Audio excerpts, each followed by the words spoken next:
Namun saya mengatakan bahwa saya siap untuk melakukan pengabdian yang lain, yaitu di dunia politik dan pemerintahan.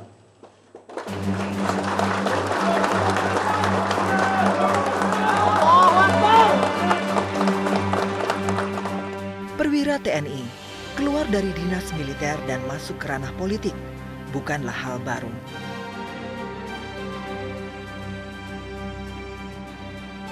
Namun, mundurnya Agus Harimurti Yudhoyono dari TNI untuk maju sebagai calon gubernur DKI Jakarta menyentak banyak kalangan. Agus merupakan salah satu perwira yang digadang-gadang menjadi pemimpin TNI di masa depan. Saya mempunyai program sejak saya kasar.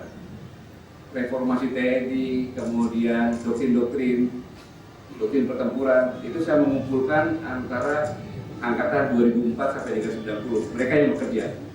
Diambil orang-orang yang terbaik yang disiapkan untuk jadi pemimpin yang akan datang. Mayor Agus masuk di situ. Jadi salah satu kader yang dipersiapkan sebenarnya. Ya saya berat, tapi itu karena pilihan pribadi, hak pribadi, maka saya harus melepaskan itu. Sebagai penjaga kedaulatan bangsa, tugas TNI tidaklah ringan. Ancaman terhadap keutuhan dan keselamatan bangsa tak kunjung henti. Mulai dari terorisme, ancaman kedaulatan di berbagai titik perbatasan, hingga jenis perang modern tanpa pasukan alias proxy war. Dalam kondisi tersebut, TNI dituntut untuk selalu dapat menunjukkan soliditas dan profesionalitasnya, termasuk menjaga netralitasnya dalam urusan politik. Meski nyatanya, tidak sedikit pihak yang tetap berusaha menggoda agar kader terbaik TNI bisa ikut turun berkontestasi meramaikan gelanggang politik.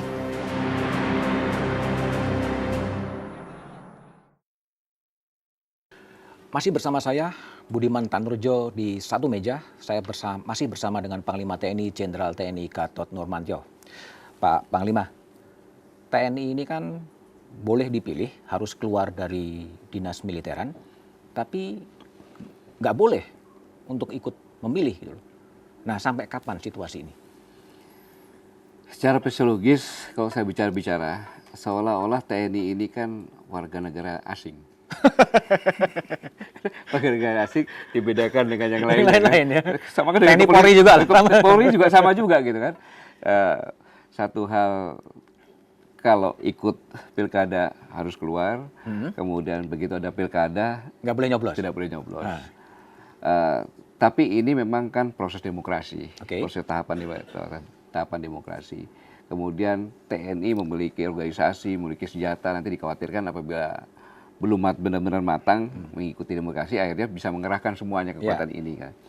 Mungkin ini perlu proses. Perlu proses. Karena demokrasi kita juga kan baru-baru saja ini berjalan, perlu proses. Mungkin suatu saat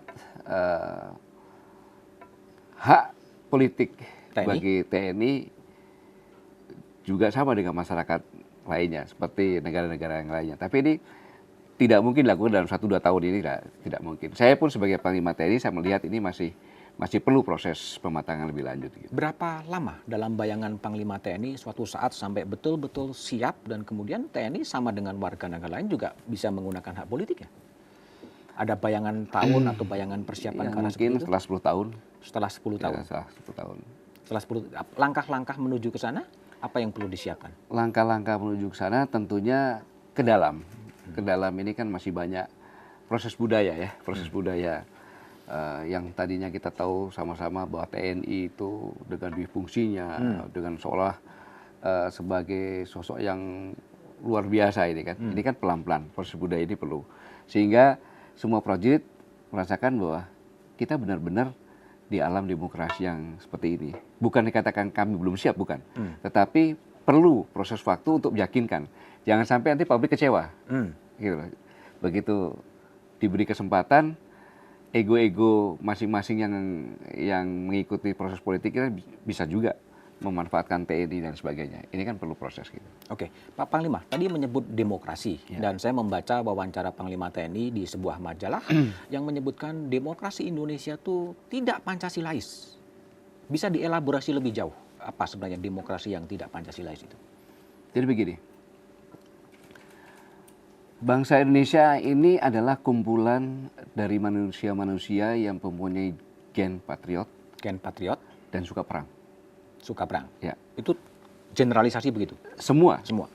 Mas Budiman juga sama. Ya. Iya, saya pastikan. Ya. Karena setiap daerah punya ciri khas senjata dan punya tarian perang. Oke. Sejarah mengatakan tidak ada satupun kerajaan di Indonesia ini yang hancur karena orang asing. Oke. Begitu perang semuanya siap perang. Sekarang pun apabila ada satu hal yang membuat rakyat Indonesia ini jati dirinya tersentuh, pasti kita harus siap perang. Semuanya siap dan tidak takut mati. Oke. Nah, dari ini maka diambillah suatu hal dari pendiri bangsa ini untuk membuat agar bagaimana mengatur orang-orang suka perang ini menjadi satu. Jadi kalau siapapun yang merasa orang Indonesia, dia harus percaya sama Tuhan. Sila yang pertama. Oke. Orang-orang yang suka perang ini kalau diperlakukan tidak adil, dia bisa berontak. Hmm. Siapapun manusia Indonesia harus memperlakukan sesama manusia secara adil dan beradab. Ini sila kedua ya? Ya, sudah. Karena budaya-budaya ini diangkat semuanya, beradab. Yang ketiga, siapapun orang Indonesia yang mengakui Indonesia, dia mengakui persatuan. Tidak melihat suku, agama, warna kulit, satu dalam bangsa Indonesia. Dan untuk mengorganisir ini semuanya, apabila memecahkan permasalahan dalam bentuk kelompok, kita mengangkat orang yang punya hikmah, mewakili semuanya, bijak, untuk musyawarah mufakat, beradu argumen, ya kan, memecahkan suatu hal yang menapa sama-sama untuk diputuskan bersama, bukan dengan cara voting. Bukan dari cara voting? Ya. Oke. Maka itu yang saya katakan bahwa kita demokrasi yang keempat itu adalah cara berdemokrasi. Bangsa Indonesia adalah kerakyatan yang dipimpin oleh hikmah kebijaksanaan dalam pemusyawaratan perwakilan. Jadi musyawarah mufakat, bukan dengan cara voting. Ini yang dimaksud sebenarnya tidak Pancasilais Tidak ketika Pancasilais. pemilihan secara langsung? Iya. Jadi bukan cara itu. Yang saya katakan tadi, kita harus musyawarah mufakat. Gitu loh. Nah, hal ini apabila sila pertama, kedua, ketiga, dan keempat tidak dilakukan dengan konsisten dan konsekuen, maka keadilan sosial bagi rakyat Tidak Indonesia akan tercapai. Yakinlah itu. Kita beralih ke tema lain, Pak Panglima. Sering terjadi konflik antara TNI dan polisi. Apa sih akar masalahnya? Jadi polisi dengan TNI itu dipilih dari orang-orang yang suka berkelahi. Ya, Emang suka perang ya? suka berkelahi. Udah dari orang-orang Indonesia yang suka perang, dipilih yang paling suka perang, berjiwa petualang kan gitu. Berjiwa petualang. Kemudian pendidikan itulah yang membuat disiplin dan lain sebagainya untuk bisa diatur seperti ini. Nah, tadinya polisi dengan TNI kan satu. Oke. Kan gitu. Jadi proses pemisahan ini ada gesekan-gesekan yang tadinya sama dan sebagainya.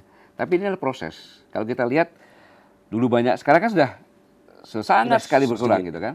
Ini seiring dengan bagaimana kita proses mereformasi di masing-masing. Jadi keberhasilan TNI, keberhasilan polisi untuk mereformasi, kemudian bagaimana mengendalikan dan kepemimpinan pun berpengaruh. Ini.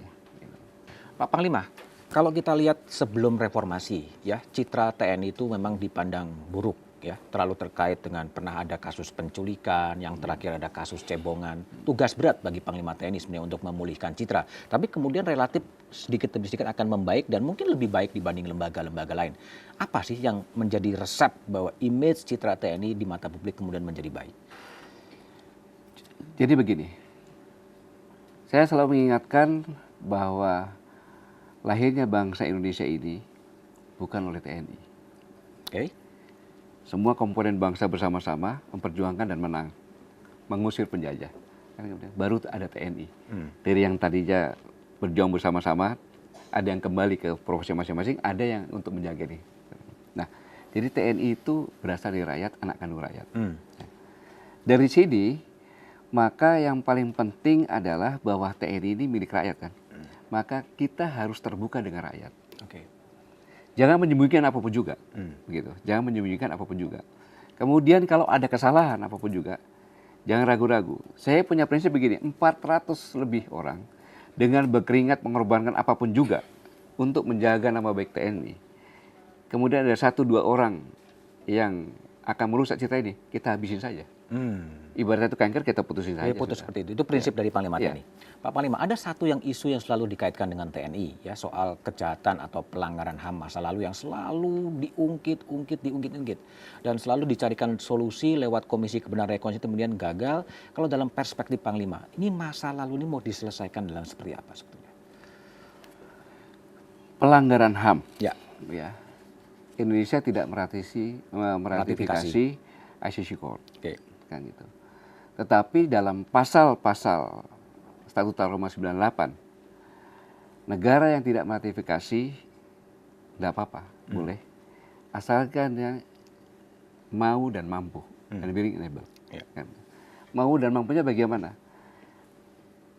Siapapun yang mengatakan bahwa TNI melakukan pelanggaran, kalau TNI sudah melakukan penyelidikan dan penyidikan, selesai sudah. Itu bukan pelanggaran. Karena saya institusi yang punya senjata. Kalau pembiaran itu baru dikatakan gitu. Nah, jadi saya katakan bahwa apapun pelanggaran HAM, TNI sudah melakukan penyelidikan dan penyidikan. Dan pelanggaran HAM seperti di Timur Timur itu kan, sudah mempraktekkan pengadilan dengan menggunakan 3 hakim. Yang dari Indonesia, dari Timur Leste, sama dari negara lain. Dan sudah ada putusan, ya sudah final seperti itu. Tapi selalu ada perbedaan pandangan antara temuan TNI dengan temuan Komnas HAM soal berbagai rekomendasi soal pelanggaran HAM. Nah, bagaimana mempertemukan agar bangsa ini selalu tidak selalu terbawa pada urusan masa lalu dan bisa move on ke depan? Jadi berapa kali Menko Polhukam, di Menko Polhukam kita bertemu dengan Komnas HAM, dengan TNI. Dan kita bertukar. Jadi silakan Komnas HAM mengadakan pendidikan. Karena memang Komnas HAM ini adalah bagian dari konsekuensi TNI tidak meratifikasi kan gitu. Jadi kita selalu bekerja sama dengan Komnas HAM gitu. Oke. Berbicara dengan Panglima TNI, ada satu kata yang selalu menarik, proxy war. Apa itu proxy war? Jawabannya setelah jeda berikut ini.